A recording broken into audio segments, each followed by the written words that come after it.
where for the first time in 15 years, the state's Supreme Court will have a liberal majority. NBC News can project that Milwaukee County Judge Janet Protasiewicz defeated former state Supreme Court Justice Dan Kelly. And joining us now, national political correspondent Steve. Good morning. Boy, big implications, policy, and perhaps for the future of the vote in the state of Wisconsin. Yeah, a lot of hot-button issues in Wisconsin that obviously touch on national hot-button issues that the Supreme Court may be tasked in that state with deciding. That's why these Supreme Court races in Wisconsin is the most expensive by state judicial election in history. It culminates, as you say, not officially a Democrat-Republican race, but basically a Democratic-aligned candidate, a Republican-aligned, the Democratic-aligned candidate, Janet Protasiewicz, winning this thing. Basically, we're going to be watching very close in the 2024 presidential election. And if you start trying to map that out right now, it's hard to find a Republican victory formula in 2024 that does not include winning Wisconsin. So with that in mind, take a look at some of the patterns in suburban counties immediately outside of Milwaukee. They call them the wow counties. It's Washington, it's Ozaukee, it's Washington. Now, these are still, as you can see on your screen, these red counties. We've been talking nationally about suburban counties shifting away from the Republican. Two of these three counties have been the story. Republicans are still winning them, but take a look at how the trend has been moving against Republicans. By the way, nearly 15% of all the votes statewide come out of these three counties. I'll show you Ozaukee County last night. This is, again, traditionally Republican, wins it, but that's a margin of 4.5 points there for Dan Kelly in Ozaukee County. Take a look at how this has moved in recent years. Donald Trump won here by 12 in 2020. Donald Trump won here by 19 in 2020. He was winning this thing almost 2-1 over Barack Obama. That's the kind of plurality Republicans used to count on out of a county like Ozaukee. They barely carry it in this race last night. It wasn't just there. Waukesha, this by far the biggest of those three wow counties. I'm rewind, go back in time a little bit here and see how these numbers have eroded for Republicans. Look at that.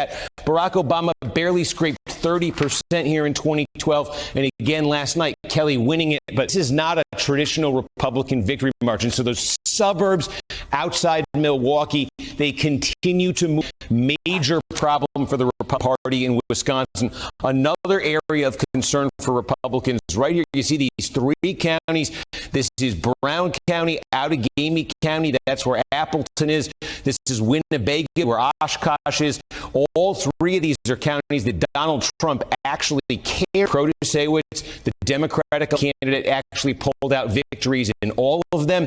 And then the final note, the biggest, most liberal, if you combine those things, size and liberalism, I would say the largest combination of size and liberalism in the state is, and Democrats just knew this is a decade or two story here to squeeze more and more votes out of Dane County. And you look at it last night, Protasiewicz gets nearly 200,000 votes out of this county, 82% of the vote. That is, believe it or not, got here in 2020. And look at this, 194,000 votes for the Democratic-aligned candidate in Dane. You go to Milwaukee, which almost always produces the most Democratic votes in the state by far.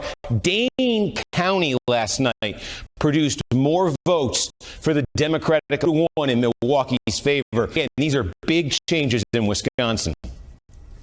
Well, let's bring in somebody who knows so much about Wisconsin. He's a guy I always call on election nights to see how races are going. Founder of the conservative website, The Bulwark, Charlie Sykes. Charlie, my God, Republicans, Donald Trump are losing the suburbs of Atlanta. They're losing the suburbs of Philly.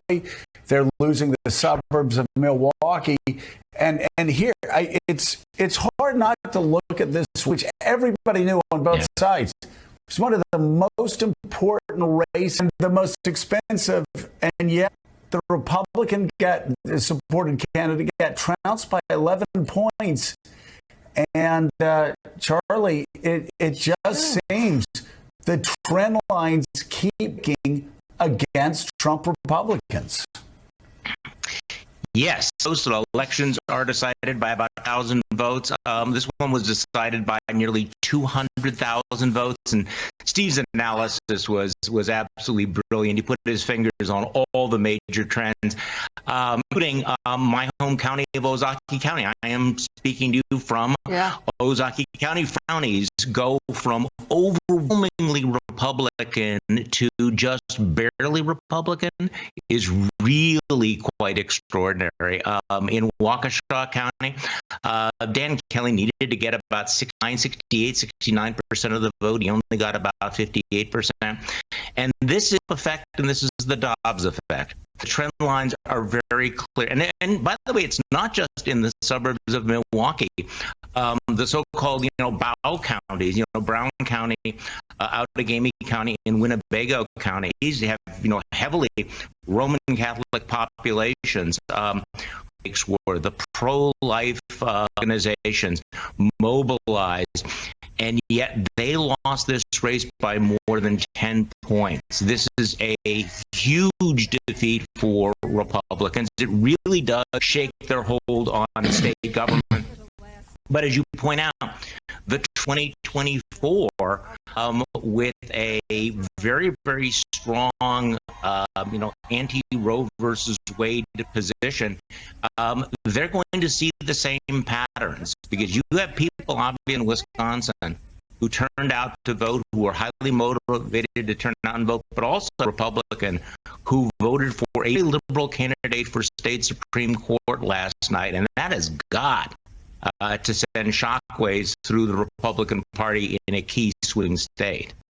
Charlie, does this also say that when you have both sides trying to really pro-choice, in this case, clearly show that they could energize and mobilize and turn out their base more than the opposition, because it wasn't like the opposition wasn't turn out their base and spending a lot of money. It's just they were outdone. Because traditionally in these low-out spring elections, it would be the pro-lifers and the conservatives who are more motivated to turn out and vote. So you've seen a real reversal of the polls here. And of course, we saw that in Kansas and in Wisconsin. The big question that I had was whether other issues like crime or whether there, might change the dynamic here. Republicans have traditionally had a very good turnout, vote turnout post Trump indictment bump. None of that happened.